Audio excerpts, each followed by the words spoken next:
किया जाता है, वीडियो को कैसे बंद किया जाता है, स्क्रीन शेयर कैसे किया जाता है, ये सारी चीज़ों की जानकारी लोगों को अभी बहुत कम है।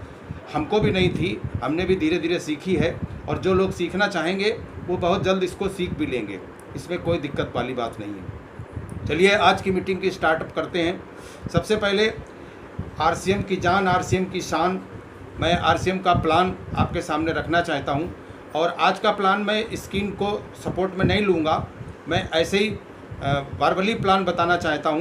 क्योंकि वर्बली बताने से थोड़ा सा ये रहता है कि कई बार हम लोगों से शॉर्ट मीटिंग में मिलते हैं और लोगों से बात करते हैं तो हमारे पास प्लान बताने के लिए कोई तरीका नहीं होता है। तो वो तरीका हम कैसे अपना सकते हैं और किस तरह से हम लोगों को एक ज़बानी प्लान बता सकते हैं और प्रभावशाली प्लान बता सकते हैं, उसके लिए मैं आपके प्लान की शुरुआत करता हूं। देखिए, सबसे पहले तो ये है कि आरसीएम क्या है। राइट कॉन्सेप्ट मार्केटिंग, इंग्लिश के दो शब्द हैं RCM, right concept marketing. Right यानी सही, कॉन्सेप्ट यानी तरीका, मार्केटिंग यानी खरीदारी। सही तरीके की खरीदारी को हम आरसीएम कहते हैं, हम आरसीएम मानते हैं। अब सवाल ये आता है कि सही तरीके की खरीदारी अगर आरसीएम सिखाता है तो अभी तक जो खरीदारी हम कर रहे थे हमारे पिताजी ने की, हमारे दादाजी ने की, हमारे परदादा जी ने की, बहुत सारी पीढ़ियां हमारी खरीदारी करती चली आ रही हैं। क्योंकि बिना खरीदारी के तो जीवन नहीं चल सकता। वो खरीदारी किस तरह से थी, आइए थोड़ा उस पर नज़र डालते हैं। एक कस्टमर जब किसी दुकान पे कोई भी सामान खरीदने जाता है तो वो एक छोटी दुकान यानी रिटेलर के पास जाता है जो फुटकर विक्रेता होता है। वो फुटकर विक्रेता जो सामान बेचता है वो सामान वो खरीदने जाता है किसी होलसेलर से यानी थोक विक्रेता से। वो थोक विक्रेता भी सामान अपने यहाँ नहीं बनाता, वो खरीद के लाता है किसी डिस्ट्रीब्यूटर से और वो डिस्ट्रीब्यूटर खरीद के लाता है किसी C&F एजेंट से और वो एजेंट खरीद के लाता है किसी कंपनी यानी फैक्ट्री से। अब फैक्ट्री में प्रोडक्ट बनता है और इन चार हाथों में जाने के बाद फिर वो प्रोडक्ट कस्टमर तक पहुंचता है। इसमें एक बहुत बड़ा रोल कंपनी करती है उन लोगों का जो लोग चिरपरिचित लोग हैं, जैसे क्रिकेटर हैं, हीरो हैं, हीरोइन हैं, सेलिब्रिटी हैं। इन लोगों को हायर करती है और इनको करोड़ों रुपया देती है और इनसे कहती है कि हमारे प्रोडक्ट का आप विज्ञापन कर दो, हम एक छोटी फिल्म बनाएंगे। उस फिल्म में जो मैं आपको स्क्रिप्ट लिख के दे रहा हूँ वो आपको बोलना है और आप बोल दीजिए और ये पिक्चर मैं बार बार टीवी पर दिखाऊंगा, लोगों को ये बार बार देखेंगे तो लोगों के जहन में ये प्रोडक्ट बस जाएगा और लोग हमारा प्रोडक्ट खरीदेंगे। और ठीक यही होता है, जब बार बार टीवी पर हम उसी का प्रोडक्ट का विज्ञापन देखते हैं तो हमारे दिमाग में वो प्रोडक्ट बस जाता है और आदमी उसी को बार बार खरीदना भी चाहता है।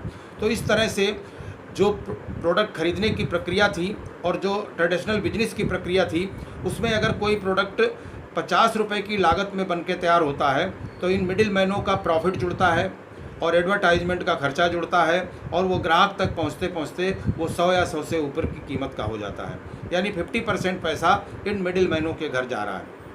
अगर किसी प्रोडक्ट की लागत 100 रुपये है तो ग्राहक तक पहुँचते पहुँचते वो 200 या 200 से ऊपर चला जाता है। तो ये प्रक्रिया पिछले 300-350 सालों से इसी तरह ट्रेडिशनल बिजनेस से चली आ रही थी।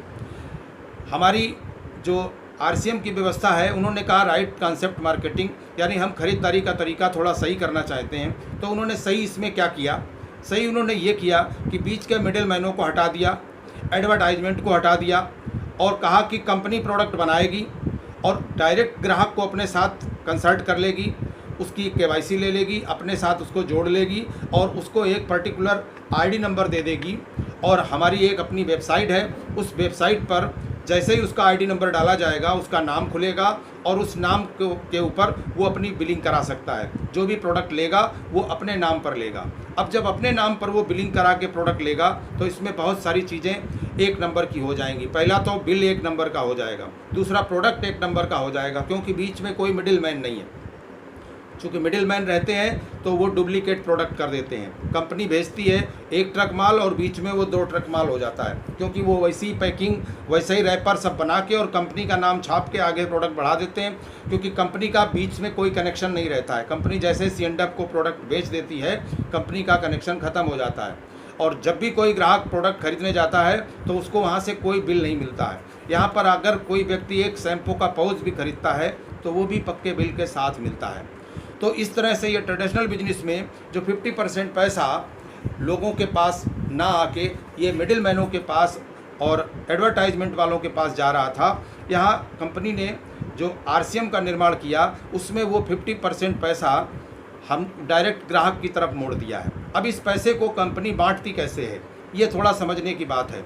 इसमें 10% से लेके और 32% तक कंपनी बांटती है परफॉर्मेंस बोनस, यानी 10% पैसा जैसे ही आदमी जुड़ता है 10% का तो हिस्सेदार वो अपनी खरीदारी का तत्काल बन जाता है। आज उसने ज्वाइनिंग ली, आज ज्वाइनिंग के बाद जो भी खरीदा उसमें से 10% का उसको रिटर्न तो मिलना ही मिलना है। ये जुड़ते ही शुरू हो गया। अब इसके बाद 10% से बढ़ना शुरू होता है। 100 रुपये से लेके 4,999 तक अगर टर्नओवर होता है उसका, तो उसको 10% मिलता है। अगर ये 5,000 पहुँच गया तो 12% मिलेगा। अगर ये 10,000 पहुँच गया तो 14% मिलेगा। अगर ये 20,000 पहुँच गया तो 16.5% मिलेगा। अगर ये 40,000 पहुँच गया तो 19% मिलेगा। अगर ये 70,000 पहुँच गया तो 21.5% मिलेगा। अगर ये 1,15,000 पहुँच गया तो 24% मिलेगा।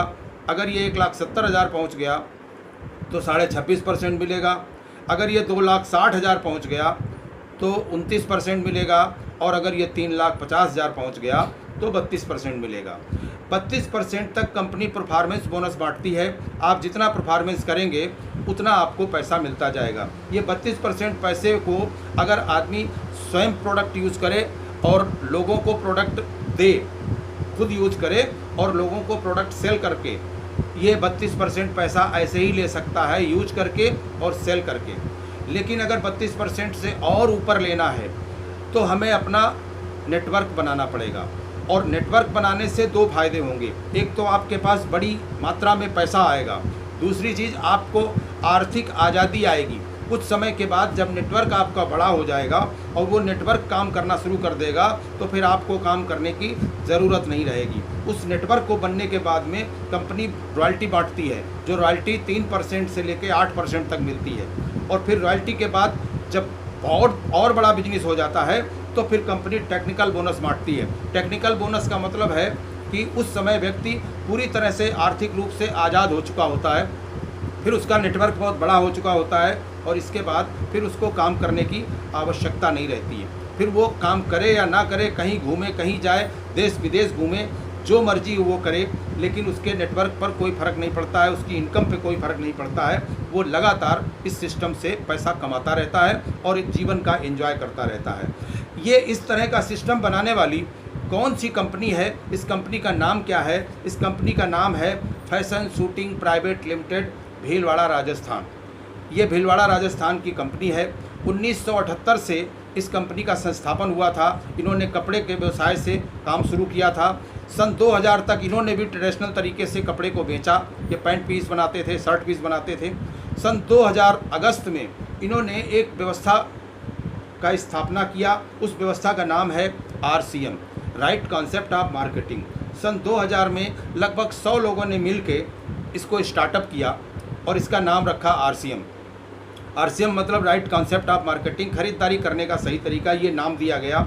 100 लोगों ने इसका स्टार्ट किया और एक प्रोडक्ट था और उस प्रोडक्ट का नाम था पैंट पीस। 100 लोगों को स्टार्ट करने के बाद इसमें इन 100 लोगों ने जो मेहनत की, वो मेहनत धीरे धीरे रंग लानी शुरू हुई और रंग लाते लाते इतना बड़ा नेटवर्क हो गया कि आज कंपनी में लगभग 1.5 करोड़ लोगों की ज्वाइनिंग हो चुकी है। 1.5 करोड़ लोग इस कंपनी से ज्वाइंट हो चुके हैं। एक बहुत बड़ी संख्या इस कंपनी के साथ जुड़ चुकी है। अगर प्रोडक्ट की बात करें तो उस समय एक प्रोडक्ट, एक पैंट पीस से कंपनी ने स्टार्टअप किया था। आज लगभग 700 से ज़्यादा प्रोडक्ट कंपनी के पास हैं। हम जब से जागते हैं और जब तक रात में सोते हैं, लगभग हर चीज़ कंपनी के पास है। हर ज़रूरत का सामान कंपनी हमें प्रोवाइड करा रही है। हम कंपनी से प्रोडक्ट खरीदते हैं और कंपनी उसका 45% पैसा हम ही लोगों में बांटती है। इसके बाद कंपनी का सबसे बड़ा इंफ्रास्ट्रक्चर है।